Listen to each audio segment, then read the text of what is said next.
mai cham cross le pun la tun lai ga nei ni o hin tunia I pun la tun di le cross tun di hi sam number som ni na chang li som na chang li chi bit nagal zok pa pinan ki hon pun la ta tin thum cha chu le na ngai chang thu mon ki hi hi pun la ga tun na wai Ain Bible a kisut mana kitu he yo CRC he sagau mapuite he jin hitabang punla cross kitu ho he ipida ki bol ham itile taw nading muna ki bol he ti khatna la he ate ti ya je tunia ko mai tun ki long he chi ho in hi pathin hong nading mun he ikal son te mule he chi ko muna pathin he nga ikithan ni ba pun la cross kitu hi ti khatna ga phun da hin chu tiang le tunin pun la chung chang kho chung chang si le ham tam ta se dum hin chalam pin se pong katin tunin isalama lam kai honin ngam se dum joyun tu pha dai iche naw la naw la mai kal se naw hei to honin iche mai cham na hi pun la tum do na kini ki ma kan ni de ki khatna kan phun do hi iche je chun tuni pakai thacha ke ma ran hau pun pathin naga in e na puinaw pun la na cross hi aw na mai cham na e chun ti ang zuin Puma Christian Revival Church Mission Center muna yong hi chi pun la na cross hi akal sung ho le hong hon pakai hi na taw na mai cham man dirin pa to chapa to nagaw theng ni dok na kan ni ta hi amen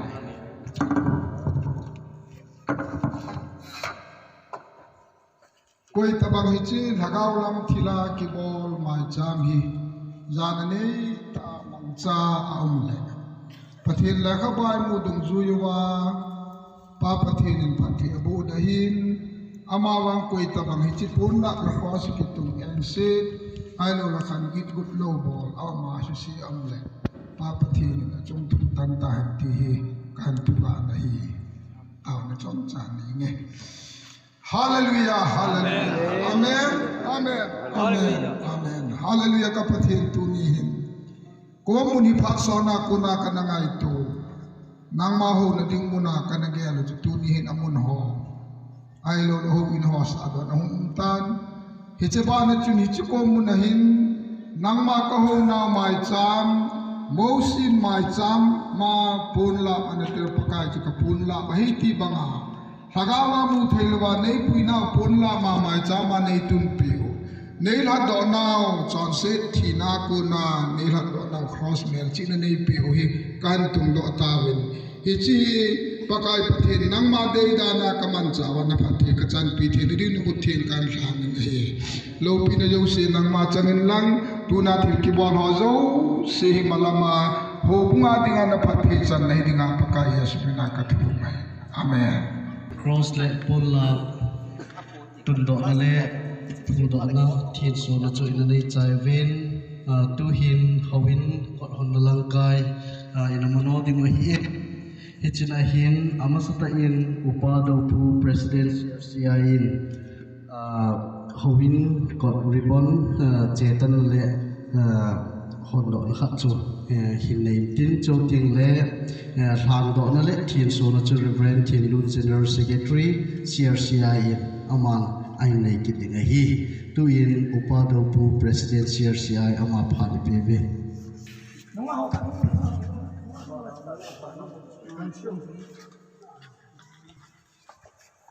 Pat somukat.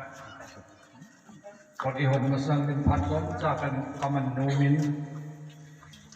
tuni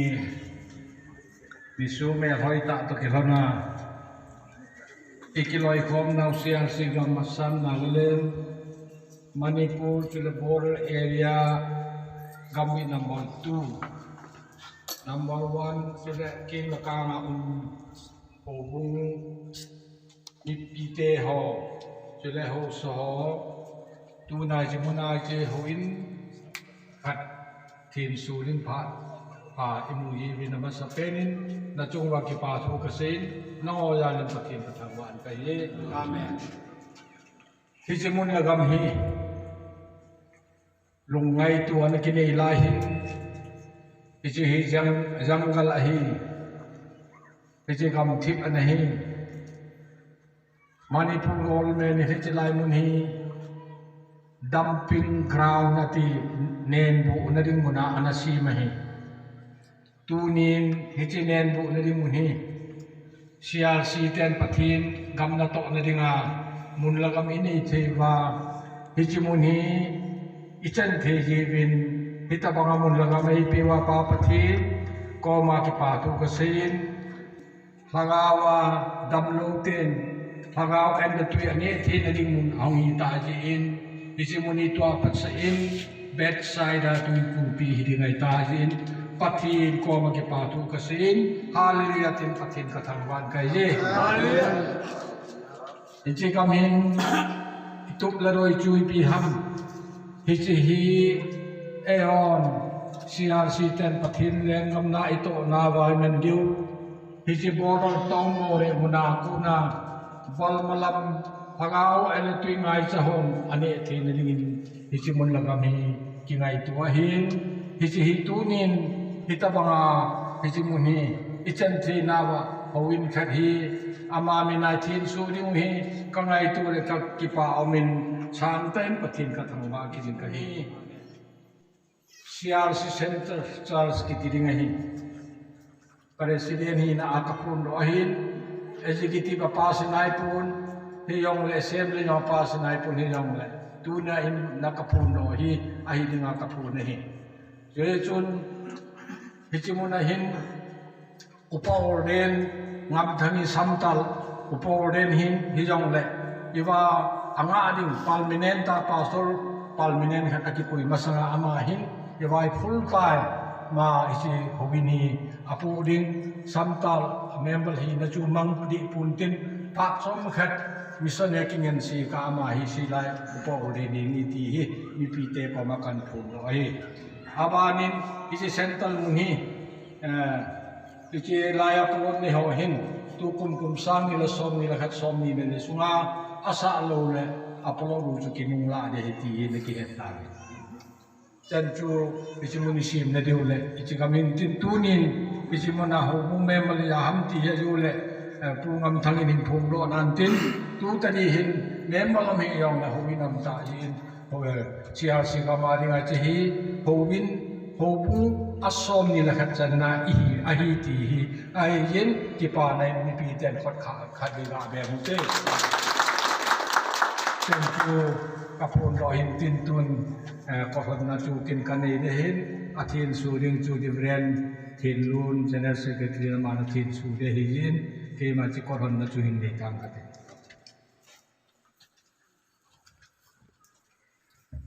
tu ni nisim som laget bulte pakai kum sang ni la som ni la kha tu ni hin hiche chikim ber more munahin CRC hoin thin hiding ni chi hoini kema CRC president in hichimuni different thin tunin athin su thin na ringin hichimi ribon hi chetan na le hondo na ka nei ta nahi Nipin ko na po nipin ko na po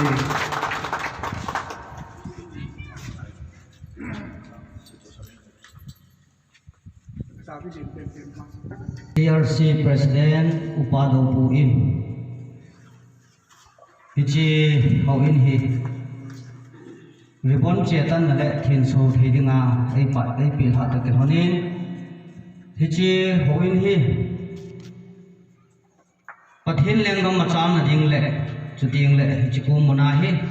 thagaw agil kil hon damnu na anai theina ding le hichi gam sunga mihim te in thagaw mal song na lopi ta adom theina ding uwin pakai bacha reverend thin lun general secretary CRCI keiman papathin chapa pathin thagaw thing minin hichi in hi hondok na le thin suna kan nei ta na he mi pin ku beng ki te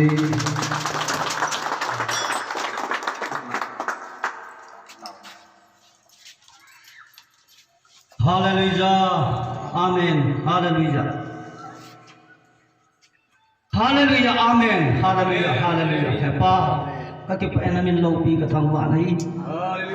Mi hem te lunggel le mi hem te ngai to happy pu ka pathin na hi je in avelin ki pa se namin lopi kathangwa nai. Hallelujah. Pakai thale jong lunggel tam ta kana sen muwa nang manai pan piwa tu ni ahi hepa. Nidang lain kicip nuk namun hita jauh nang ma. Hagaw man som jang na dingin le ahila wala nang ma ho pibu khat pakai sa do theya.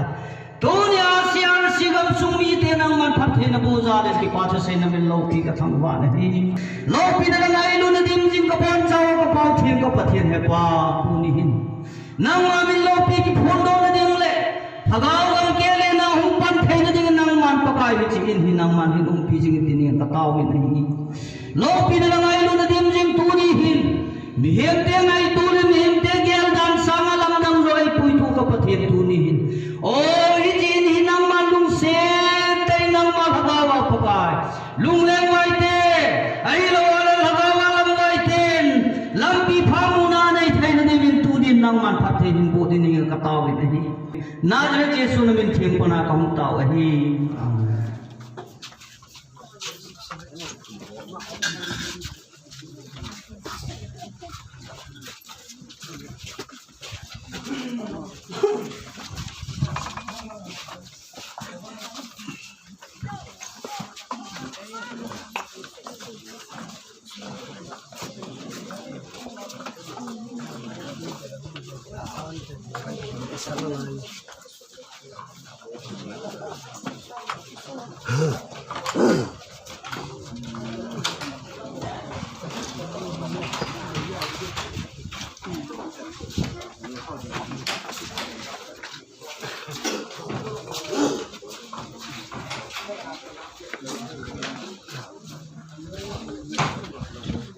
Pong Langkai, ile kima Professor Halboy, kima Kaukitan,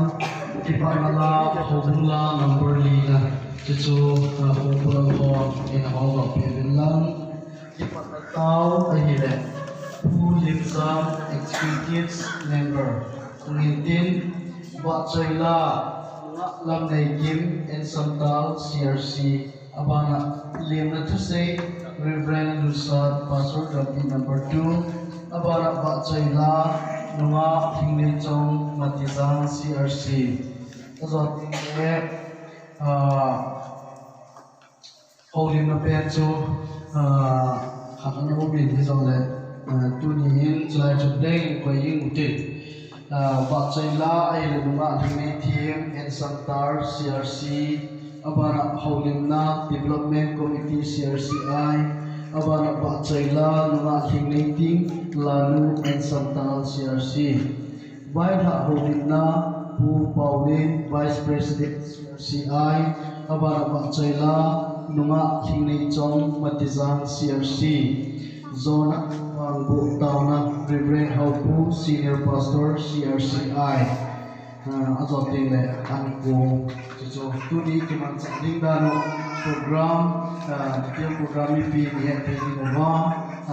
kai pondo masabung hintin ipi zong le awin lu nakat ini untuk dihoni haleluya segi re samutin na hiute bor men dihutin ikhudo zakcheutin haleluya segi re ana samutin sakom haleluya Hallelujah! Hallelujah! Hallelujah! Hallelujah! Hallelujah! Hallelujah! Kita bermalam boleh tu kita fi tu kita nala hopula number di itu sana soundin.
Hallelujah, hallelujah, hallelujah.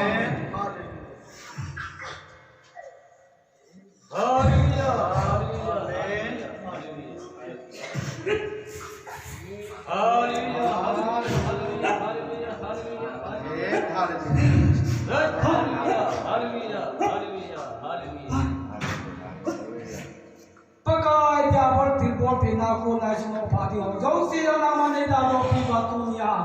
Pakai nama itu sampai tuntut kita jadi. Hallelujah, hallelujah, hallelujah. Dengan mil lopi berapa nahi. Tu sehingga hibat tu ada setting orang kapon sahaja. Lagau lam tora to kasuro nale. Pakai tak selama kita hidup nak nusin lain lo dengan nama. Kapalo penakor saya janji ama epiditi. Naku tiang alam hatu pakai lazat Yesus Kristus mina katawi. Amen. Amen. Tu abad arji hawiti. Nunga lam nekim dan samtar CRC amang aturi patin mak China ka anangayat.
Paumin sam zo na sumo he kikim patin bukan lang Reverend Lusa Pastor Gambi number 2 ama patin bu chambu pharinga bibe. Hallelujah. Amen. Amen. Hallelujah. Amen. Welcome speech lim na thu chutenga le akham khama ga hat thi lam kai wan phun dok kan nei tha te hin chin chung a hin ama sa pen ten dunia CRC Mission Center Church Chikim Village More Muna Hoin Ithil Sunawa Hungkal Sung Lam Kai Hoyan Lam Chiting Ale Ako Hung Lam Kai Hoyan Lam Chiting Le Chilai Muna Kusa Ham Sa Langa Hung Lam Kai Hoyan Nami Mal Hoa Jong Lai Ngai Luna Nei Ta Hungkal Sung Lo Se Pakai Yesu Krista Min Bon Samin Kahin Lim Nei Amen Kipana Tatu Hungkal Sung Aban El Zozang Aban Kia Musang Aban M Chalo KCC Tiahi Ay Nadang Dong Dei So Yo Sin Dong Inside Lang Hin Le Tong Khom Thagau Ma Kalsung Pathin Dala Kalsung Khom Hinawa Tunia Pathin Run Ting Khat Kithin Su Dala Kilun Na Ama Hon Zong Adang Kasay Thalo Hon Zong Ngai Ne Ta Hung Kalsung Ma Yo Sin Chung Yang Pakai Minin Lim Dala Kipat Kaga Sin He Ama Sapen En Upado Po President CRCI Kadega Adok Pilang Pam Mai Kipa Minte Ahuel Bolza as Bolza Sukno Sultan Pura Santi District He Ani Nen Pu Paulen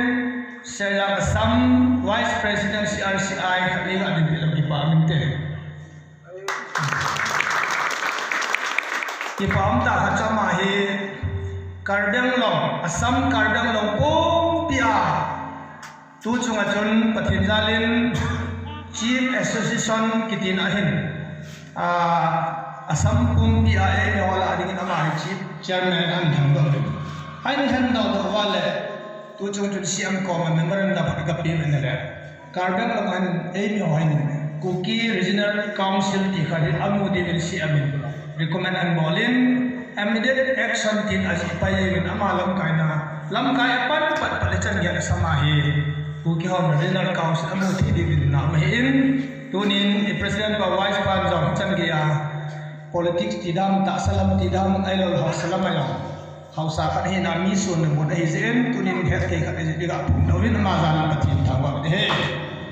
Abanin Reverend Tenun General Secretary CRC Poljam Churcha Pulha Gadim Ki Paham Tuna ini tin so piwa General Secretary Pohin Iga Matam Ki Paham Aban Kinin Pasal Senior Pen Reverend Haupu Pisiga Gambi 4 and 5 Pasal Kaka Gadim Ki Paham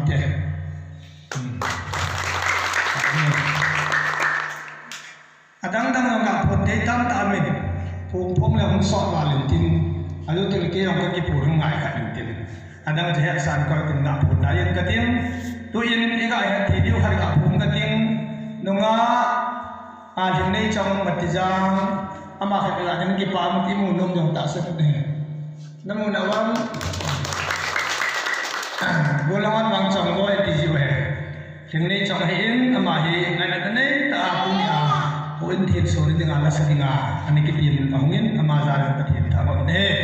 citi lawin dang nga ne awa masadin ki pai sawsawin asa ting wal hum ki kon ten ana jata ate cicu kaga sei bandin citing le adang dang ga pun do hi jong le gambi lam ka chan na pa ho hum kal song kha ga pun do la pat de abanin yung naw gambi naman tu gambi chan na pa thum na ma kha ga ni ki pa min de Abanin Gambi number 1 Chairman Pulet Say Amen. Abanin How in and Boy Piva Development Langsana Development Chairman Puthang Ben Development Chairman Kam How Pi How Sapu Amen. Abanin Adang Dang Ponding Tam Tamin Nga Chok Kum Ga An Le La Kit Lang Ilai pro in the ball nawa, municipal nawa, abul abala anapanga, committee founder Lamkai, idin retired pastor sama kami ini department ya, adingo, department. Ama orang makai dahi, abul bulas, dahi tu dahi jenga, mintu kina thei kinel thei ipi bom the na bola ma ka ka ti ai chi wa tu chang ya hi chi ni thian so the am jin ki pa min he the ga pon na tin abanin amuna anapang jin upangam thang sa ga ding na phan ti nang che yo anang be ma amone ha sa ha hu ni he yam ti le chama asa di mai thei ta tin ke lo ka ba ye chang dia he ki lai khom na ga ko ngai ni ki ka se do hi in chu tiang le lai man hokung member ti chu thing se do ki ne hi lai iza ka ya ama to panana la khoma iza ka an hi a secretary jong hi an nei pa jong hi miu si a jin khanin jong hi a na sata khawa jo se ko do atunia sa hon na si siang chu thingan put phei je oi chang dia chu pan la hin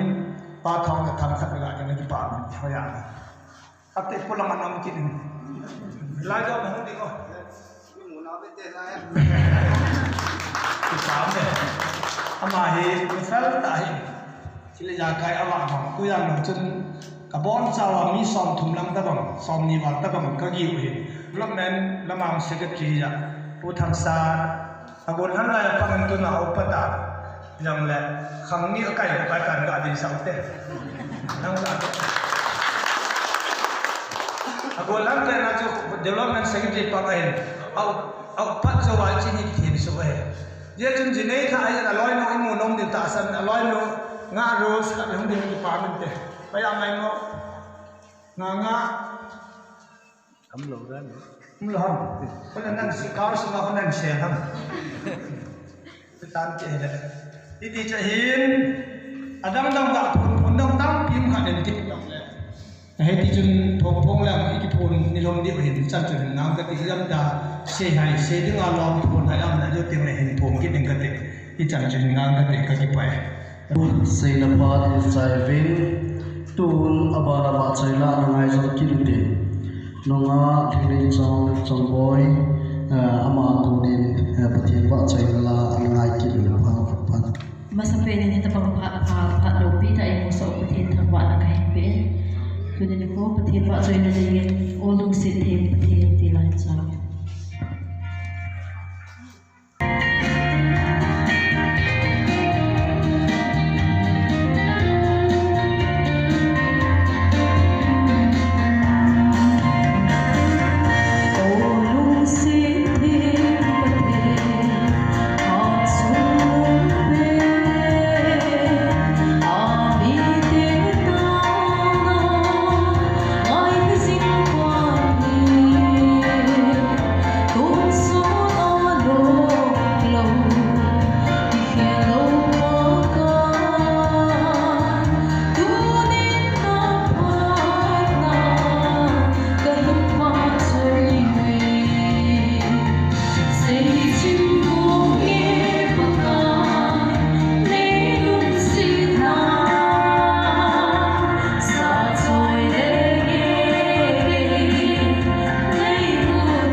pathian pathe ko pitamen ka kipai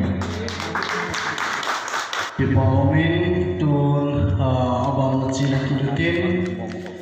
Gambi number 1 Women Society Chairperson Nulan Behem Ama Panda Biutin Zautin Lucun Ba Chailan Hita Cho Ina Tu Di Mumintin Bidole Langkai Hin I program Wazalo Kipa Tilpi Pidong Hobung Kanani Dani Nomina Ji chun mon jong pa dai tum bin amo pa dam ki piting na chun nunga ba nia mo cham jong pathi ba chaila sa ding ni ki ngin tin masan hita bang ka pai bi la wa musin la bi na chang slai mona na ke nai to la ya pa chun e ho gam da mu te ha zamin katha no te re je mo ben ta na ta thorin ini masa pian en ngota na kana nei la gen zon chinai mun ai la ba le hawin mai cham ki tun do na dingin ta na ka the kha ma kana lo je no ben chude mun tin kam tin na siasi mi pi zau sen zau ta na ya do de ka ta sanin ni ta na mol ta be patri ni de sam pi len tu ni wa hi ni chinai mun na mai cham la pi ta tum the an se be hallelujah patri na masa pian tan ka in thang ba in tu này tôi là cái khoảng mà gì mình chỉ chân cái hoa nụ thế hoa giống như thế cái này như vậy chân hoa giống mồi hồng in kilo này API bắt đầu ham salai cái sát trái tan thằng bé mình cái sát trái ta biết chân cả thao nó vào biết sẽ diệu chân cái hoa giống asa đó là lại bằng giống ta có API bắt đầu ham cái này thì mình này là chân API hoa kan bi nu te wa chun a thanom te le siang men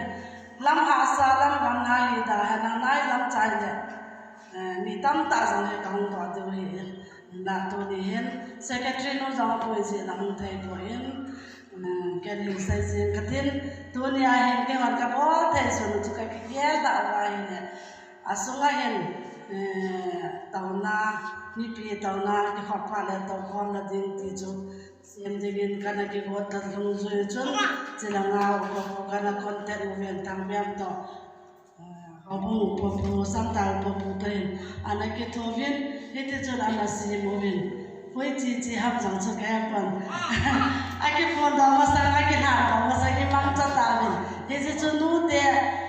gambi women society te ho kom pan thai na we ti chu ka hin phone do ai ikin ozi chun tu yang tam sai da je hotel ni chan chun chai ta ka te ka ki pa e ito na pen so hi nute gambi number 1 nute yen ain si mo he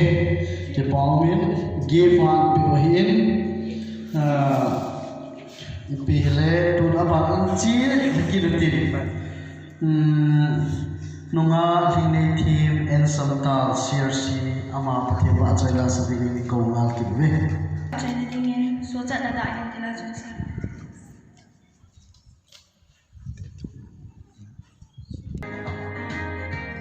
among thai ding ke ngồi sang tâm ta me ni na har ho zon ho pui do ding lâu asu chang to ve a hu do ding a asip pa hello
program hiền cái bên lập lập đi nó mình bây giờ là thu ham một tiền mà ban cho nó chiều tin tu hiền CRCI Apunin kipatin pina pha namangui te it's chu General Secretary Reverend Tindun le Finance Reverend Pastor Lusan nan lundi e tunmani phathute khil phabol hi ithanu chin hi jong le tuni hin apum changke ya hi phabol hi ki bol zo lo ding hi jong le tuni phana dam phai pi wa chung ni po thi chang sa pen thangwa nai pi win tuni hin ki pa thim pi neu cha ga nei ma sang hin gambi number 2 hobumi te ho tuni hin no ho tha na za la tuni chan ge ya hita ba ma hi pan ke la jo the hin tuni jong anu pan hu su ke en ne ring cha ding ho jong gam ta ko nin ka hin dam the no ho na bon chau chau ki pa thu ma sang ka hin se ate number 2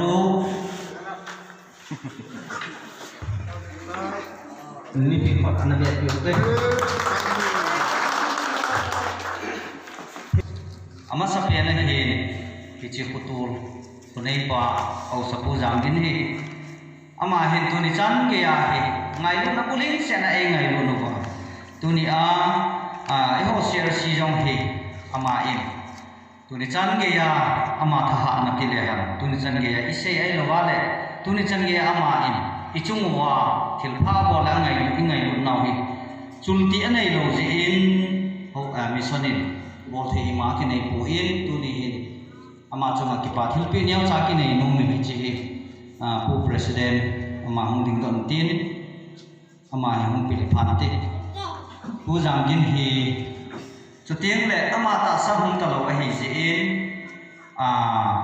aloi nu zo CRC in pun ve chakhat cha hi jong ka le pi no mo ve aloi nu a umam pi phan te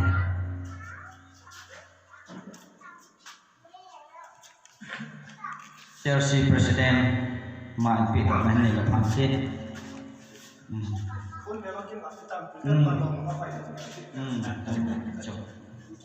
tiếng này hết chung chuồn là tung tu ni ama en uma hung pan te ko ti chun sa ne ka jong in mona anane dingin ham ka pin mo mu ge sang ye pin luang mu ta ho ye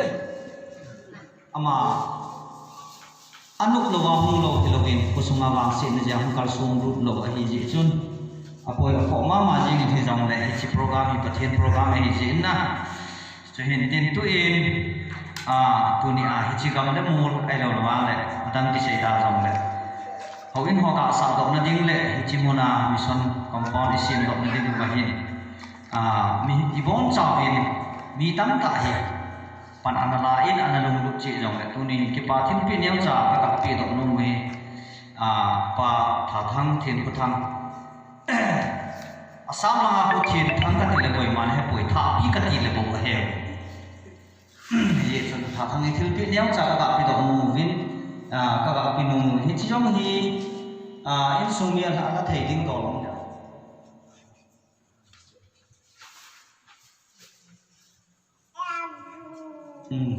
ama atu nu chau chau ni na le plan te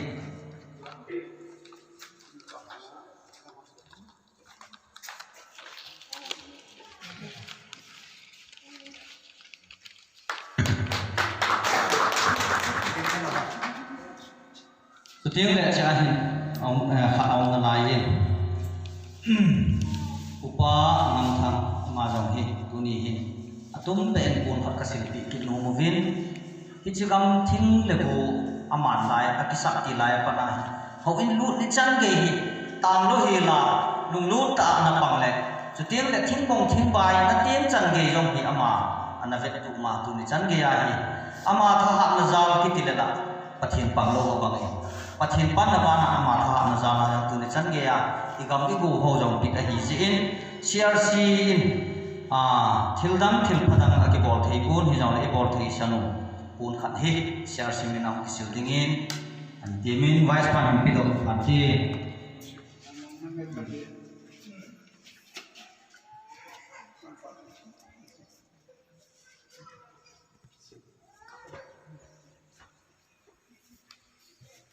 an de motile achai namong in tu hin hichi hau in anaki sa to masang guest house anaki sa na hin hau bung in sim do na ding le a hi lo wa le hichi mon in sim do na ding a hichi putul mu na pan hin la pa thong na thang ama jong hi akile in CRC in su mil the hi pu hi thil pha tam ta thil len ta ol pi the hi jong le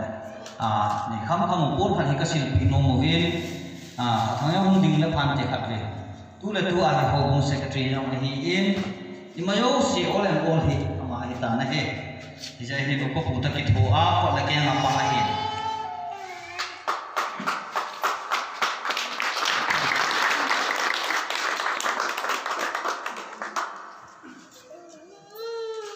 chang si hi dunia thil pha i bol thei sun cho hi in dunia koi ta bong pi te nga long an ma na ke hen min jong le ko kai min ki ngai ta mo hi ti hi jong le tu ni in chi lai mun le a hi lo wa le kam su ngai lu na le amun le amul a hi lo wa la pan hin la jing ho tu ni an ong ka ta jong le tu ni CRC in pi la hin tin do sa jo te hi jong le na bon chao chao ba thu ka sei le ki pa e ma pa chang sa tan te twin abang chi la ki tin holding na ban su ding chun development committee CRCI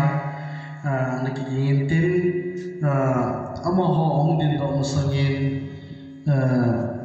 nunga hingli ting lalu el santar CRC aman pathian wa chailam sa ki pam tin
sung la chung pen dan in kaumin ye chun lang ro je ka te development committee mina phat man masangin kyo ke phai cham ho bung min ma chom cha la mang ma sa ka te ilai san compound more bor ba kun hen CRC mission in Pawun in Latavin Sahim ho akunin contribution zat jang nei ni ahin ama su chung ahin hilai khon guest house sa di in a bong wen ahin la ke ho ke pai cham mu in ka decision chu tho in sa na ninga pan ma ding ti ai ji chun kan decision chu ka khel thei ta pawin guest house lam pang sa na kon kana pang ta pawin ni ahin wang adum tain pathelum se zalin tu kum telehem sang ni le somnia ko ni che ho ni si panwen hukum uni ni ho hen than thei ding ang men ale sahin akingan si pamam thanga felen ke chun ho bung lang ho he pamman se lo bi ka chai ro ki je no ni aman no khu the tu ni no bi kyo khu the tu ka thai wi zan khat ge ding ka che ro ni ni thum chen ka ge ro ni ni thum chen ge ding ka che ro zan khat chang ge ri lo kong ki le ki naw dong da le ai ki pam tai e sa chai ni phan hen ho bung ka ki ho ki de bi nei le ho in property ve ding hi je hen ka ve bi nei ama sa guest house i thien so ni wa chu speaker yong hi ai mayo se ki gom shop khana la da sa chu ke pai cham bung la de kon board ka chan kom ki ho hin ne na anamu bi nahi apon le je mu bin setela le toin point tha khat ki nei ta helai mu na hi Malaysia an za thi diu in sound system hi so pe te tin ka hong kyo bi nei le khat be chung ka hong chun thang boy ko ma hen hilai ho pu secretary pa ko ma hen tamulama ho in chong ke de hi yong la ho poi sum boy a hoi pu pu la thil chu ki de hi de chun ke phai cham ten ka bol lo se wa hoi lo ki mo mo ka bol non pu me de chun a hoi pen din ho le ne ti le aman jong pen phone a bolen tamu pumpi ka ve vi nei a microphone to ke tho inok lok na man the top le the in sun mai cha mai man the in to pro to ga mi nei na man po le the Christmas na ke ro la ka man za ka ya ko su ke ding chun hi cho ta bang ka dei ve ti le chi chun hi chi ta bang ding a cho man i za le dam ho le a hoi pen ding chu i cho di ha ta ka se le ama no ma dong le kamulana hiji dunia iza speaker pen hi ai dong nei aman hi ahoi lo yong thu chu min ka gel tan tu masana chun tu te no na chawin nim shop ta le mol chami no na chawin na tin ai la hi ki chayo si sa aman tam zo he ka ki pa na ka dai ye chen adam ki chayo se sang som le sang thung noi ngen sin ni tu chung a hi si ke pai cham ten panet ka bol pa he le sang som le sang man ding chu na ho nei je tin sang kharan ki mul nei sang som le sang a ong thi e ki mu yo ka ge la he le ki pa ma ong ki le india su ma chu ge la le sang khat le ki mi ko su ma chu sang som ni ba le ya chu sang som le sang na he ko su ma hi sa le la man de ki pa min he chi ke pai cham ten ho bung ten ma de pen to cho chu ke hong kan nu ni ya chu ho bung ten de ta he kal hen sau nei jian hen do win a pet penin ho bung tu kun bor ho gal ka ke phone win ke mu nai lai ho ta to na kai je chun aman hi sa ding a ti win a hoi pen lo hi tai ki cho yeng de tam ka ti le nang ho bung chairman nei ku lai mu na no au ma nei yin na yin he na cha hoi pen ni ki cho phai yeng an ti le ke ho ho bung tu kun bor ho in gala ku na ke su in an si je lo ken no lung lam se la chu kain cho wa tu nia hi chi iman pat we in ahin la iman wang win ba ai man na lai we hi pi to na ka dei nai lo hi hi chun tu ni ni ko hen ke pai sam ho bung head the can see hi at the board of the can see hi hilai ho in ki sa ko nai chi dinga kan na ge ba ka ke ho ha na ka chi ding jeng chu tu ni hu thiet su hi ang hin ta ne le ya chu hi chi ni khwa he ichi kim so ke le ka ti wa gari ni je na ke pai cha bo bu le le hi gari ni a ang ki to lo hi ye chun ke pai cha bo bu board of the can see hum dong hum ding do so ke lang mai cham na nga teng le ho bu po pu lang kai nai ho bu po pu le hilai ho bu ho in ki khot siam na ta bang that chu na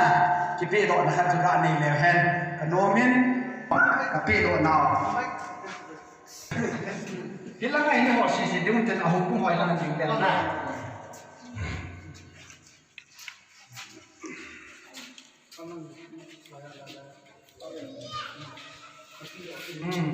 nó phẩm giết là niềm tạ kinh, nó phẩm giết là cả cái sáng to lên lắm. Mà nó không là phong, mà nó không ai tự nhiên đây. Mà nó không là phong. Chụp bao mê.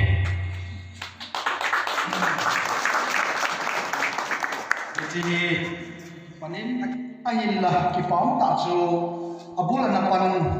in zoa imin pa au lam kai ho mo cheng si anaki patna wa kun chun sum luin lakha le sang som sagi le sang gup le som gi le khat hi anom khan hi hi je chun lam kai ni mu masa ai lo lam kai atong masa ho in ti za ai to pi nung sang wa yong ma ba na hin tong ti ho zang khai ni nga sum le pai za ina koi pe wi na sa ta ni chung wa ki pa thu ga se hin hi je sumbana chun tu ni khuin nong thei ka khuin kam chuk chin khungaum pa kelal boin zong dam ka sang so ain photo in teng le koi nong ki sa lai hin sum ha sam ta zin hi chun sum hi executive ho koda thu ki ru ni le ya thi kham kamin la khan in sanction pi le ni le hi chi chu tu ni khwa hung ki mang hi in hi chi cho gom gom in sumung lu hin ke ho kong ki pat wa thil anom sa le abanam ki lam ho ta hin lak thung le sang som gi le bu kho som gi le khat hi ke ho khodang lu ni hi cha kun chon hung ki man nai siling ka tin thing ma ti chu hi chi bang ole zol ho thing hin sang som ko le sang khat le zali le som nam lu din langwa achungai khu hi in langa hi sein langwa ki be ni cho hi sang som na le sang na le ko le som nam lu ni alu ni ni aki seng ni he ti da ne rom ichu rom ke ti ding muna ki mun na ding rom ho pan na hin zanga le som ni le khat alu din thingkil thikil so lai hin sang ni le zali le chen som lu ne abana cement man sang som ni le sang li le za seli le som man lu ne abane mei kui man mei kui ti ko le electric kui ki panin ko langa ko na to na na le electric kui ki cho ho sang li le zana le som gi lu ne gari bahara thile ki cho na ko nai lai mun fu na bahar mo mo nga hulu hi sang som na sang thum na som gi he abanin chabi kopsa le patkil ho sang thum le zakol som na hi kopi sang som le sang ha le zana hi kopi ho sang som le sang ni ding hi ni zana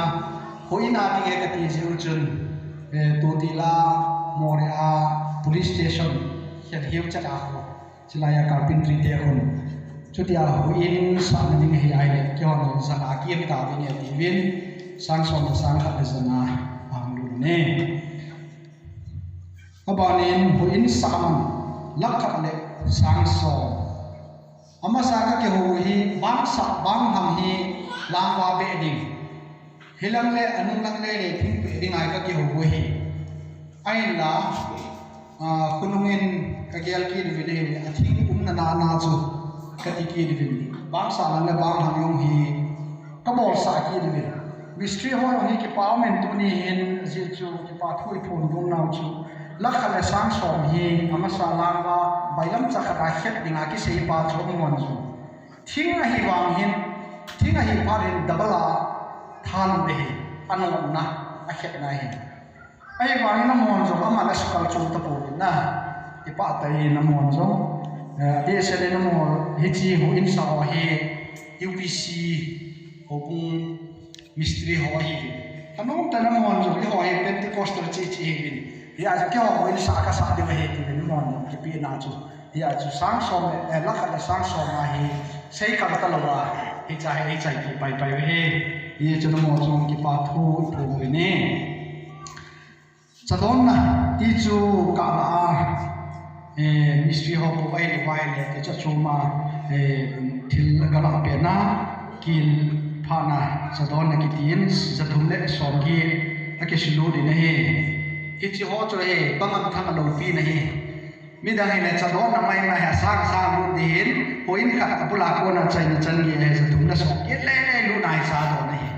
ya tu ni ang ki khom zo sen yong ki pa za la yong ki khen phat de le a cha do na ni na be pe thi we ni ga sai do no me abanin tui botol zali man ane ki joy ne hi e chu ki vela JCB ki goi sung in hoin ki sa sung hi botol tui ho ki cha zien ki do ne e chu atam so hi in muna ko na na ki la hi a hin la in muna la lo man lo kum ko ba hi pa na to la ki la ji he ateng le me man akiti ichi hi pidinga me man ta ki ji ham ti le pangam thang hen khat ve ve le mystery ho hon jing kal tha na pui ji ai la ngai bu non pe ye ji on tho ta na he ji chu hin he chu ni khu tha ki ke ho ta lo wei ji chu a sing a za na he bo ji ho le he jai pangam thang hen ni ta banga chu anu bon pi ji a he sang hi le zeli le so ko me man lu ne he hom pai akitien ye hoi hom pai ti din alang pin lam ka ku ku akitien he ji he helai mun an ku khat ki poin ji lai an khat ki poin noi na ku thum zen ki poin he ji jong chu khat ve la cha khat chu India la ma ki mulo all la ma Burma foreign apa da la la he pi ta shaktiman khana ka ku ruwa kilu dam kilu the lo boundary line ta ka ki khat sa no he he che hin he hom pai hoi sang som thum le za thumin ka cho gi ne JCB thamana sang som thum le sang na le zanga ne chi dai na la ho le leveling ho bol na hin abanin ho in tola cross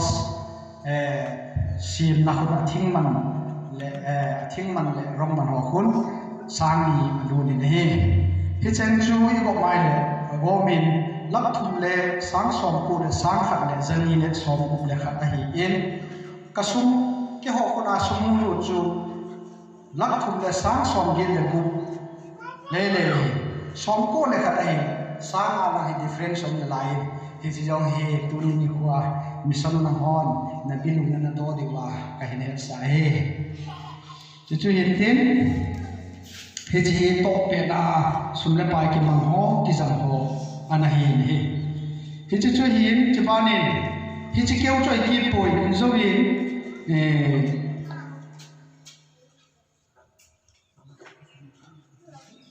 gambi adi sanin ke gambi ejen ki paum ka sale ejen na committee lang ka ejen tu ni hin thil to ho zo se chuma ke committee meaning ki pa thu ka sei no men eje chun masa perin pa ke lal boy kam chuk chin ko ama in dang ka sang so ilai hun sa ne nga in piu hi hi chun ma chu committee meaning ki pa thu phung ven ata sai la om thata hi yong na pathe din ano to phat na chunga sang za khathi bu dingin itaw piu ne he chibanin in zovin pastor pu jong ho general secretary pu jong seitan aho in le boy piu hi asunga to na ding han ki gel phaji pu in ahin na hisila ahin khatkain sei nom chu gambi nu te in to na gi gambi number 1 nu te in to na ge chu asoma sang som ni le sang hi alu ni ne to na ge donen ei bol pe win abanin to na som ma hin na dingin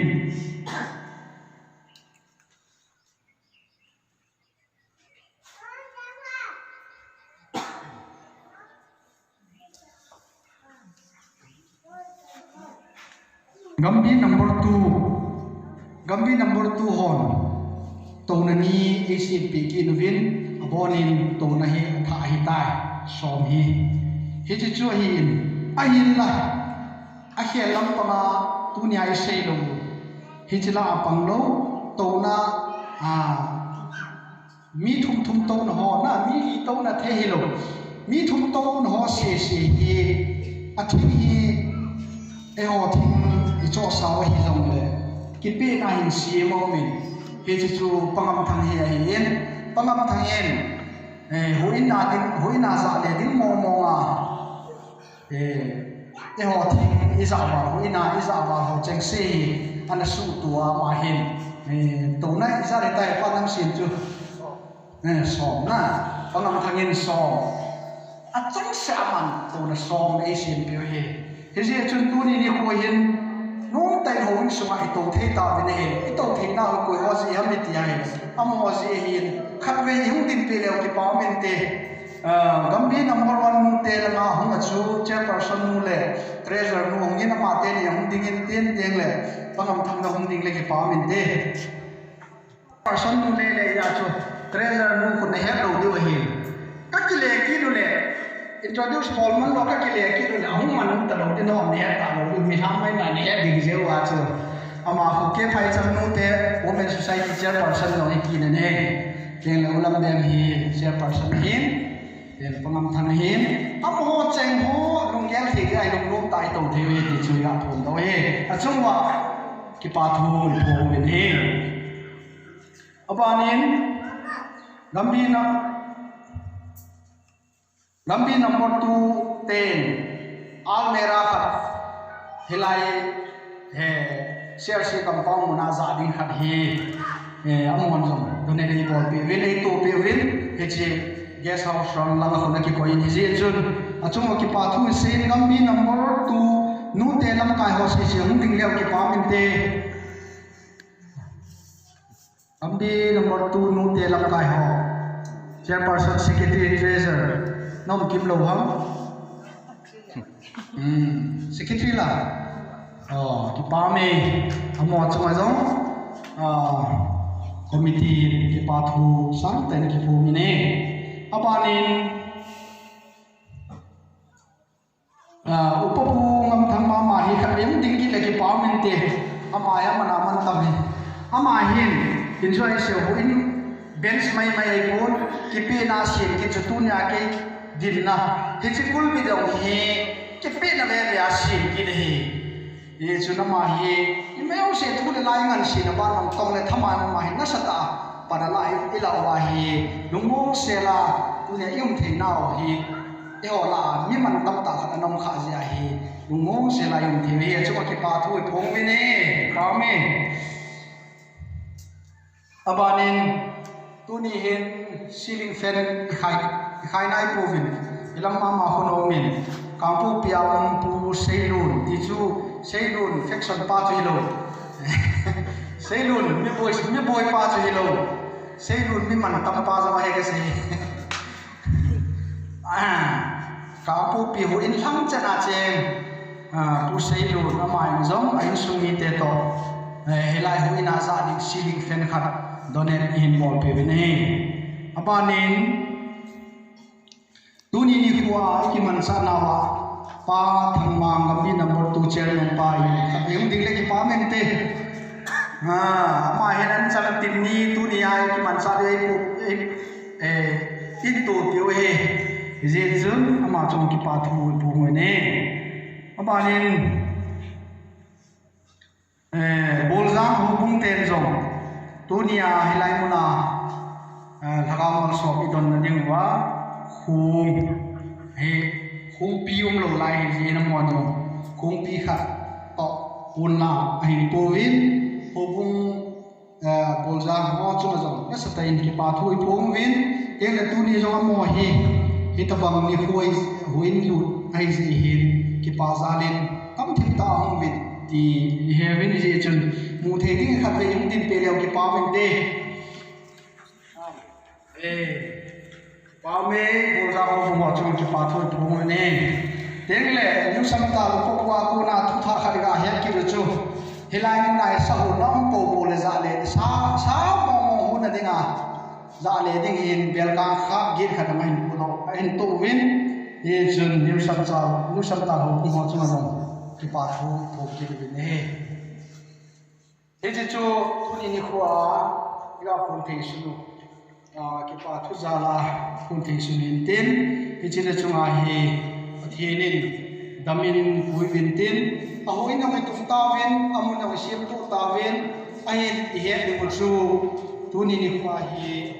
ga se nom chu huin sa huin kim ve la hin helai more muna ikisu khom the diwa mission compound ni ku re je hem helai hen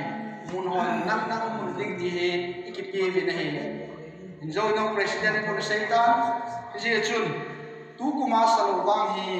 ai the ai le kum hun tham ding le la la za na hu ki le de he ti hi isu mi lo di he je chun koi ta bang elai mun na zo se elai mun chang ka lo se tu kuma hi isa so ke di he ti chu ga ke sa de ne le ta lu bala se ki se wa pa ki ngai the mi ti vin ke yong hi jam kana ko na minor normal stroke ka ya ko na thu ka se yong le yam ka kam yong ya ki le ta pu he ka se hil to ka se kha tha ki pi ka ma cha kan ko mi ne ye chon se hil le ding ka ta sa den se hil ka om le ngai thiam tin ki se kha ho le ding le pathin mi nai pan la na le to ho ki se ho zo se chu malam hin ko pathi den asanga tam zo lo zo a bol do the ding in chan chewa ting ho bu pi te ho zo se that he ki bu ta hen ki pa ye jaisa ana sa pu tin tuin gambi number 1 lam kai ho in pha dai thu mo vin am ho pat kan pi ban so ma chun ko hi zo le ki pa thil pi pe no ma pha mang no hon in so pe pe de vin mi pi ho kai le sa in kai te mo vin hi tun gambi number 1 ho ki pa me athil lu se na jalen CRCM mission campaign na kinai tuni mission campaign in nei da war gambi ho ka ki pa gambi number 1 ho ka bon chan ka ru no ai wa mi lam gam tha na kyung the point ya chu gambi number 1 mi te to hom pi la ka gam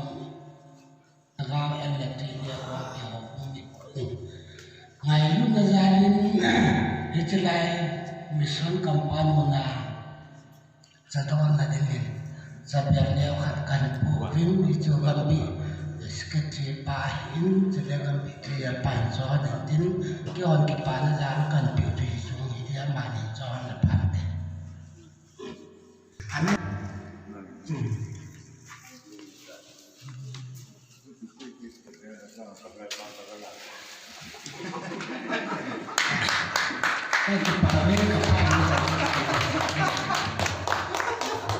Agi ala na fu ta lo le men cho bol jang jong hin ji wa ka po ji ni a ki pa ma ma ge a yin tu su ma hin su ra da hun te ama sa in cho hin na ka sang sang tu ka pi bin ji ke sa sa ku ta ne ji ma ma tun hu ki ha ta ki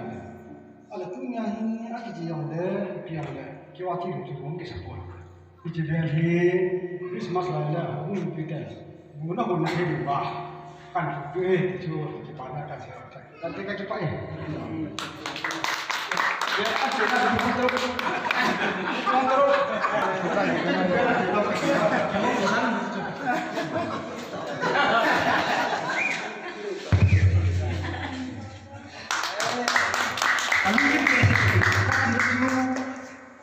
ini aku dah ada tâm sự ai ăn người chồng cái quay cái lại cái bụng này tôi đi qua hi kita bang pat dia bang thai an jalan putih tu mas pen ni no tar kuma sai ti te jong kadai kan sun sun ve thil pe ne ka dan bol ve ve si ko le ko tu nya patol ho bo hoi ke pa sa na jing sal pe te ve kai min dan ko ni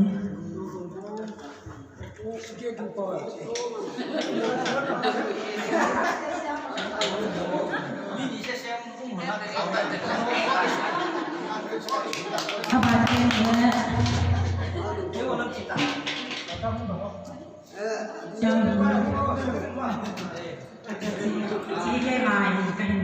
chị chị là cái loài hóa em phải làm sao đây các bạn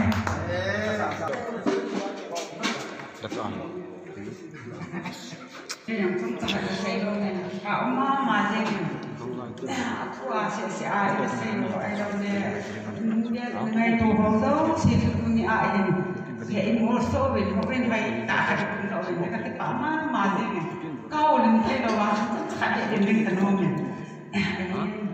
này thu tâm tạo lòng cái xây nông của bên cái bà đàn cho hilai anh ta là xây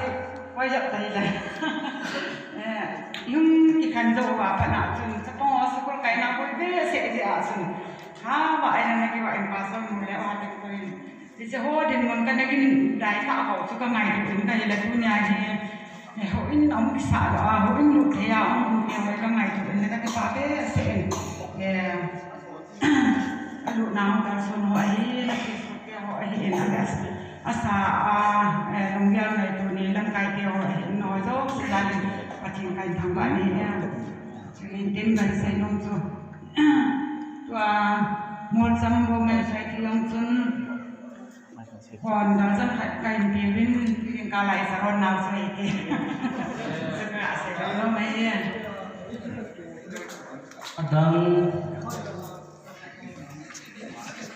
hello cái báo mình ở thoa cái bồn tại chung ở bên đời la bị mình làm cho một cái đầu cái họ không mình đồng xã hội nó hồn lên là khác biệt cặp hiệu thì cho rồi mình đồng hôm nay ông riêng cả chúng sẽ thấy là anh là ông tên nó là thu phí bên dưới này đi xây mà bằng bên bản ra tất cả ông ngàn nhưng mà foundation yang pastor no percaya ini sudah executive bu rinjang ini lo yang mau ini bu mentang lo yang mau ini ama họ sẽ nghe cái sản này thay đổi dùng panen bisa goju hàng biên lo yang atau wa tu na hết bằng akan apa thì abang ada dalam tahun yang ama họ sẽ nghe panen là gì và hiểu được tu na họ lên được gọi là thì gọi là chu ada họ ini kami ni kai yang kita poti nombor na sa hai bintang aku lazu betul dah kamu kibun apa sa akan nak dinahin ani na kami nombor tu ama ni kita ada yang nombor tu GS pa reference telefon ama họ sẽ nên dòng phụ cấp phụ mặt thằng ấy thật là ngay một lần này thì này là anh cái thu thì quan đi xa lòng rồi lòng tim đầu vào cái thà chú còn anh là gì và tu này gì mò đấy thôi thì số thì với thì chú cần được chỉ cần xem mong gì chú chống cho các ông đừng đòi thì đến mà hỏi lòng ở đây là đến sau này rồi nhiều một tiếng thì hết thì là được và hết thì của thì này của anh đi rồi lại đi ngay đi thế nào mà nếu sẵn sàng họ cũng biết đến đó họ cũng biết nè họ cũng sẽ cái phụ huynh thì sao em cứ dù hình trái đâu kêu đi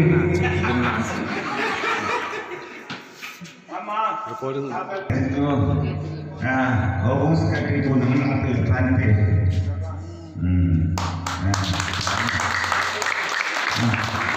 ini yang aku menjadikan sebagai model. Putam saya kalau ni New Sabta Hong Hin Hichilai Anabol na ahi Rupis Samsung ni lesana kanapi oena.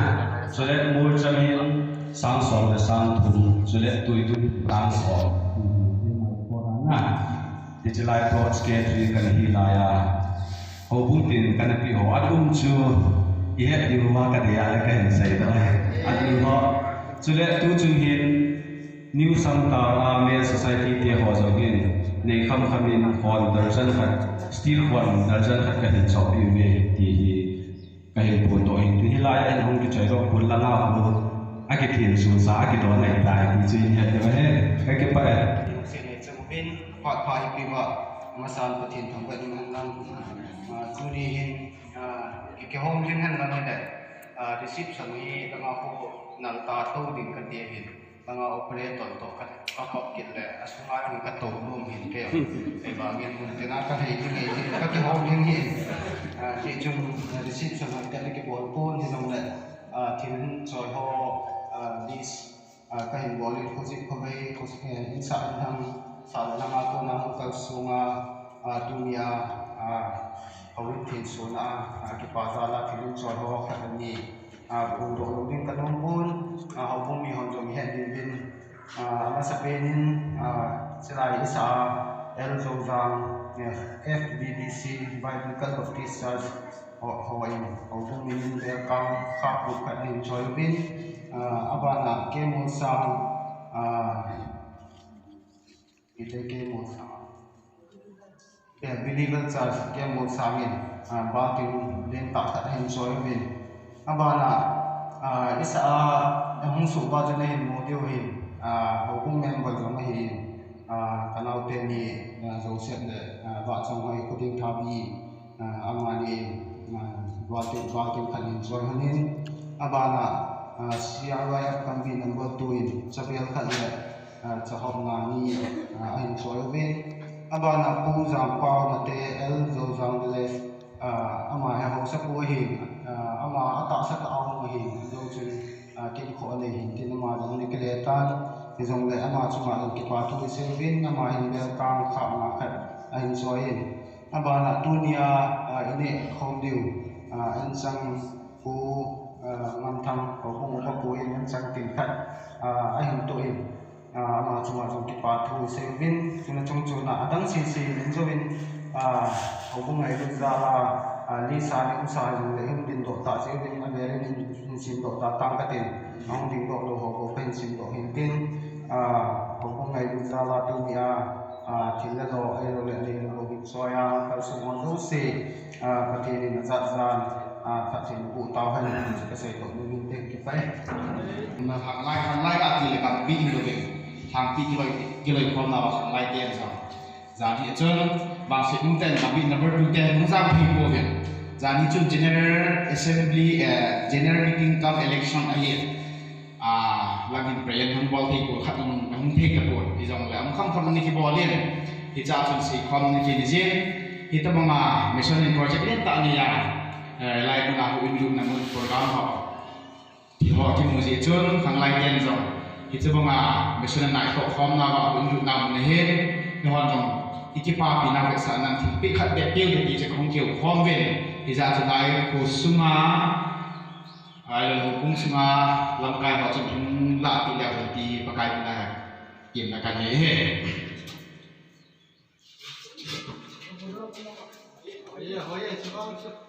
thì khang lai ten lai ho mi te lu na pa na la kan pi ve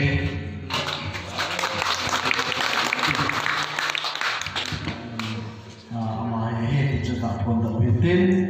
pi la tuin nung ma pa neo for cham pathin ba chai na se ding ga ko ti Hãy subscribe cho kênh Ghiền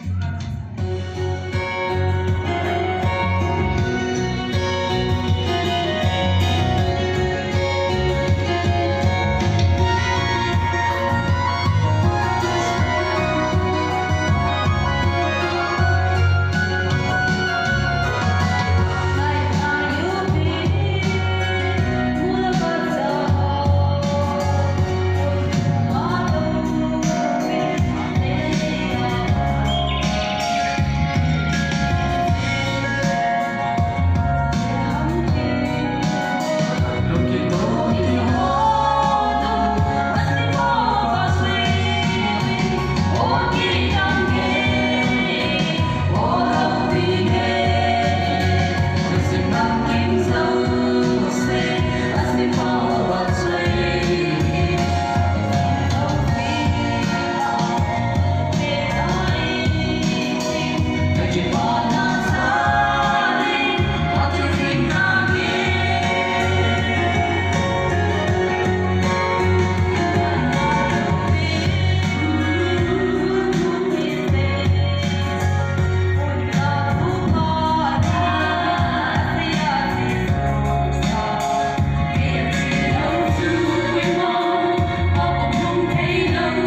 Chị thấy gì nhỉ? Các cô lên ngã tôi nên là sẽ tăng. Tôi ni cô mulu program ke gong ho hi CRC pun pin. Manda man lo di ham lo ni hello. Ahin pakin patsan na dala. Dunia ang cha yung level. More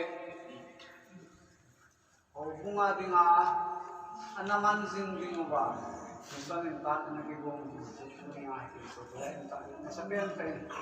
atin patanggan sile agam kay le ako kung tinang kalso ngabi number 1 na qualified pang sa milopon sile number 2 ako siya ako mite ay zala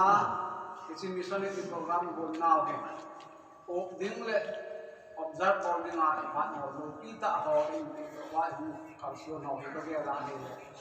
kichi tha gaw ham nahi pi mu no te am dang le le mi chang che le o bu ho le society tu ma no ba tu ka ko ne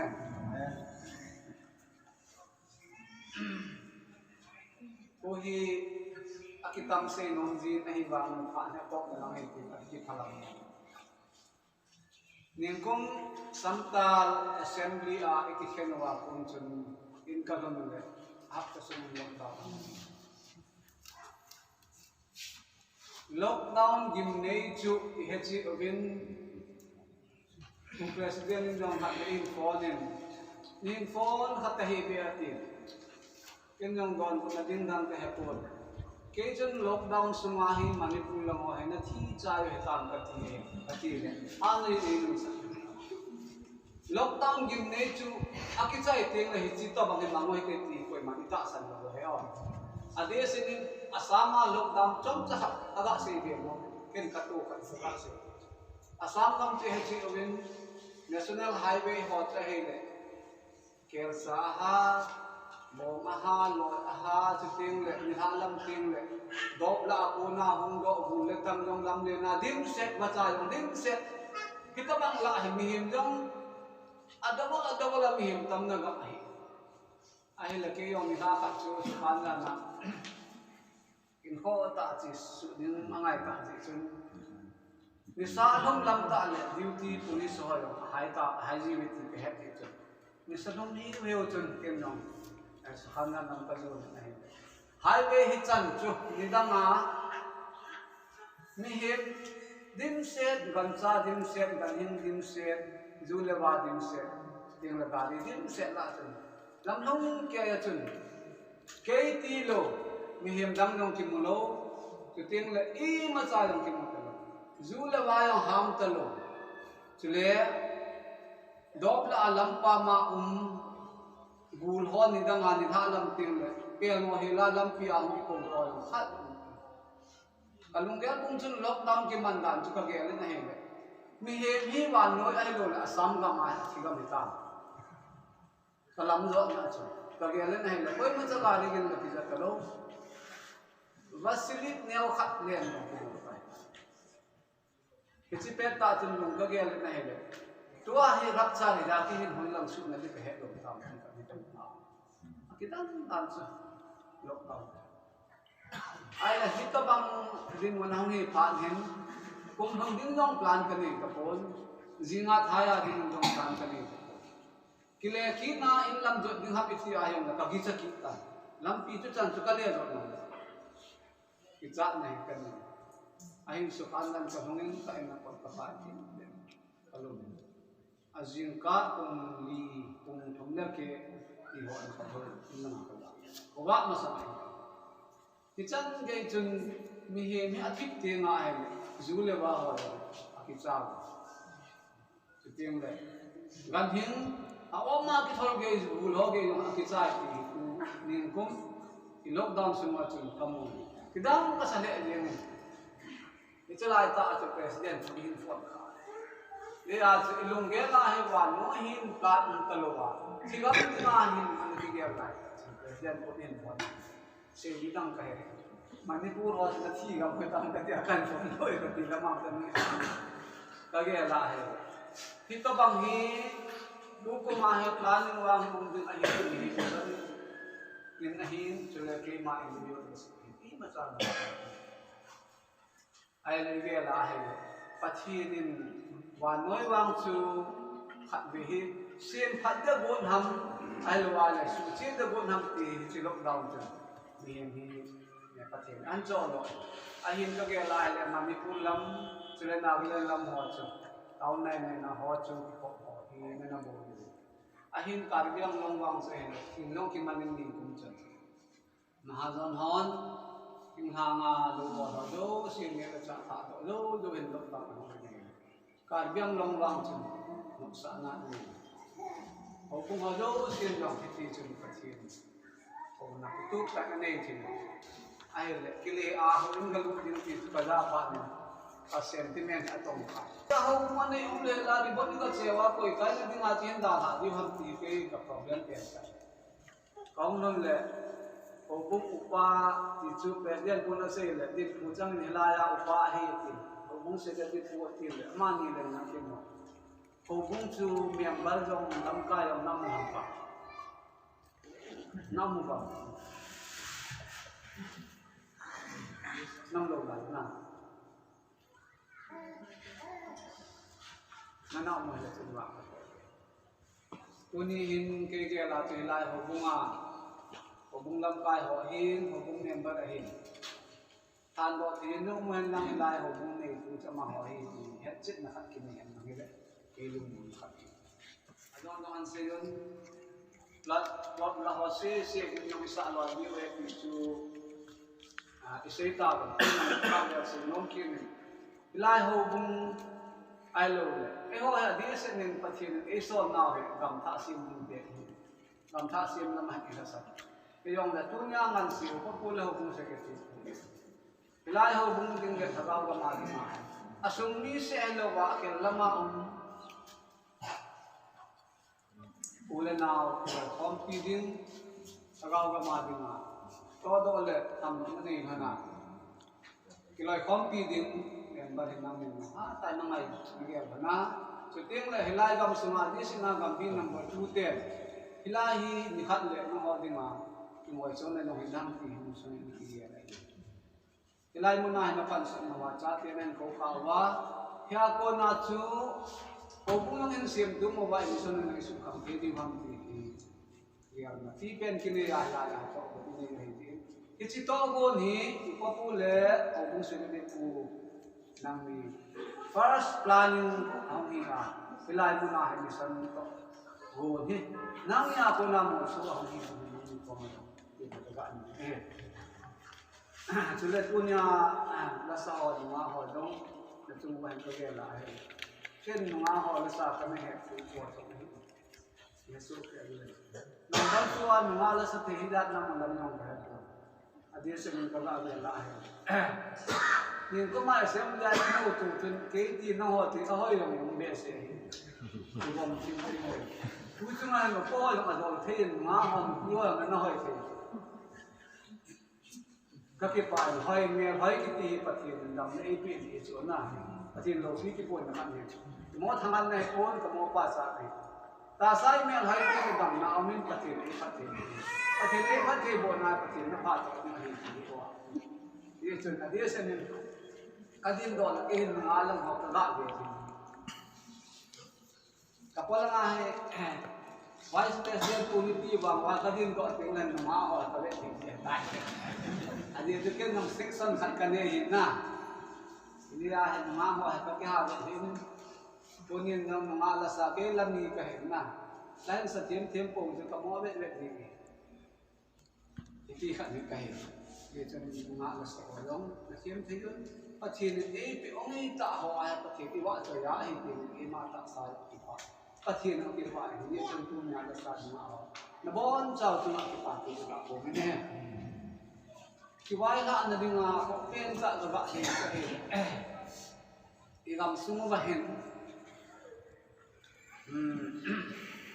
Kingan situ atau lu di kanon.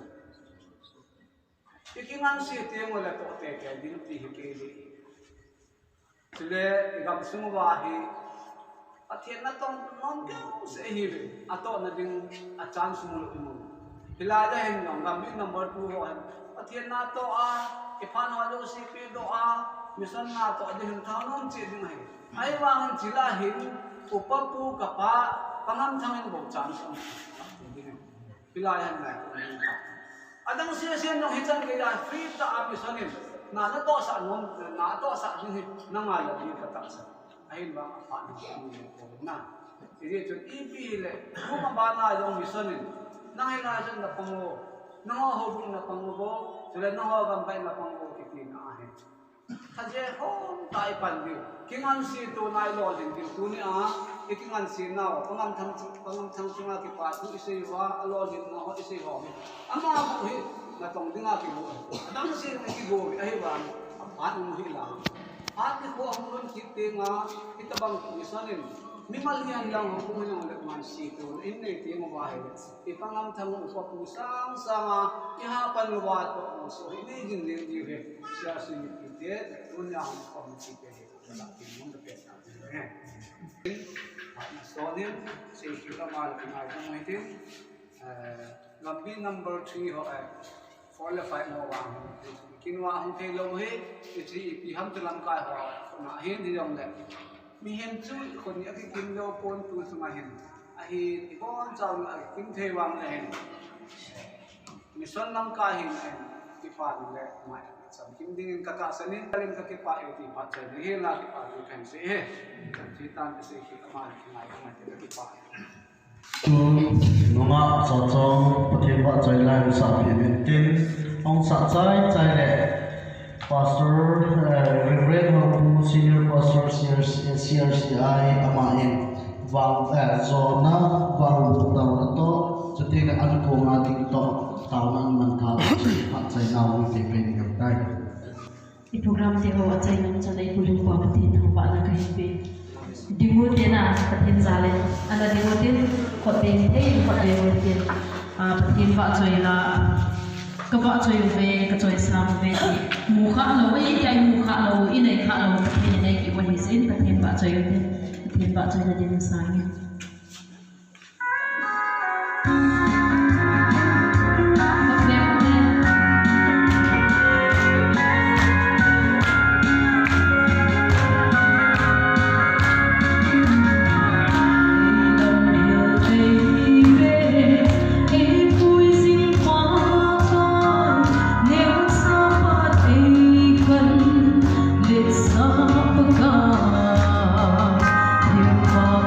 Let's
Abang sawa hat sumnung kapatid tuni ka program ho chai chana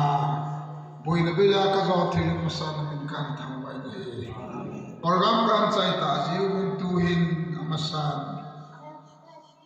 ki panazala an ku hum ki lui ho jam khai khom hom ki chai ti ding kai ju chau jo siong nan man asal lawa kadam pi wa namal som kadam pi thil ko thi kan la ne badole se ulit da son se thinali mai thi pe tawa ithi dan diu phagwa achapa chang khat se hi pe ba pa pathe minai na Jesu Krista milung se na chule lagau then tha kai hoina de ta su tu le kum khu bon sawa chunam jin ta hai amen